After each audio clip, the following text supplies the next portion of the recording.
இன்றே டவுன்லோட் செய்து உங்கள் ஃபேவரட் ஷோக்களை என்ஜாய் பண்ணுங்க.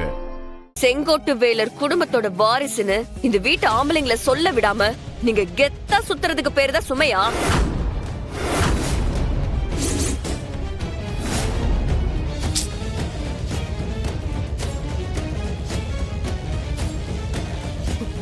இத்தனை நாளா உங்க இஷ்டத்துக்கு இருந்துகிட்டு இப்ப உங்களை எதிர்த்து கேள்வி கேட்ட உடனே பிளேட்டை மாத்தி போட்டு பேசுறீங்களா? இவ ஒரு ஓடுகாலி, இவள கட்டின இவன் ஒரு அப்பா அம்மா பேரு தெரியாத அனாதை.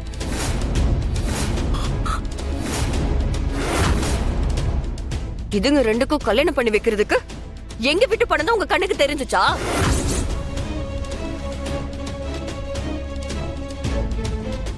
நாம என்ன கேட்டாலும் அவ பதிலே சொல்ல மாட்டா.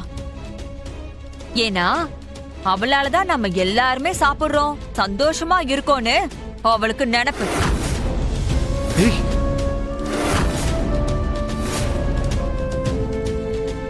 அதான் இஷ்டத்துக்கு ஆடிட்டு இருக்கா.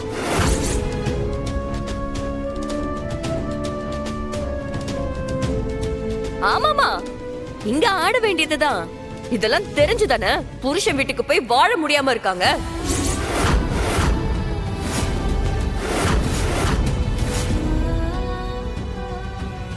ஏன்னா அங்க போய் இவங்களால ஆட முடியாதுல்ல. ஹே ரத்திகா,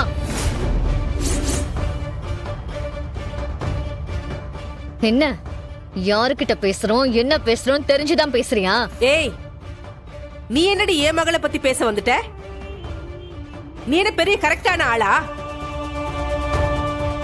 தங்கச்சிக்கு நல்ல பணக்கார வீட்டுல வாழ்க்கை கிடைச்சதுன்னு தெரிஞ்ச உடனே பொறாமையில ஒரு அனாதை பையல கட்டிக்கிட்டு இங்க ஓடி வந்த நாடகக்காரி தானடி நீ.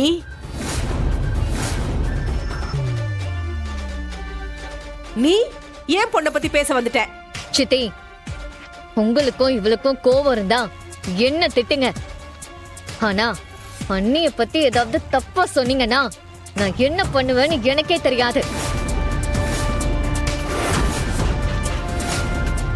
உங்களுக்குலாம் அவங்கள பத்தி என்ன தெரியும்? இந்திராணி அண்ணினா என்ன நினைச்சிட்டு இருக்கீங்க? இப்போ நீங்க எல்லாரும் பேசுற இந்த சொத்து சொகம் காசு பணம் எல்லாமே அவங்களோட உழைப்பால வந்தது.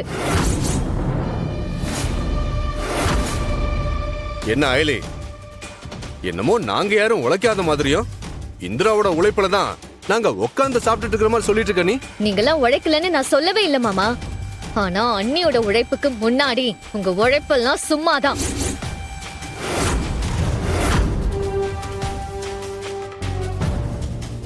ஒண்ணும் இல்லாத இந்த குடும்பத்தை இந்த உலகத்துக்கே தெரியுற மாதிரி கொண்டு வந்தது இந்திராணி அண்ணி மட்டும்தான். ஏய் நிறுத்துறி. என்ன அவங்களுக்கு ஜால்ரா போட்டு அப்படியே ஓசில கிராண்டா கல்யாணம் பண்ணிக்கலாம்னு பிளான் பண்றியா? கிராண்டா தான் கல்யாணம் பண்ணணும்னு இருந்திருந்தா அதுக்கு நான் ஜால்ரா போட வேண்டிய அவசியமே இல்ல ரத்திகா. நானும் என் புருஷனும் யாருன்னு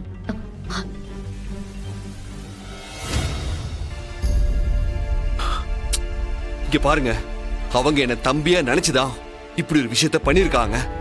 நானும் அவங்கள என் அக்காவா நினைக்கிறதுனாலதான் அவங்க உங்ககிட்ட எல்லாம் அவமானப்படுறத என்னால பார்க்க முடியல.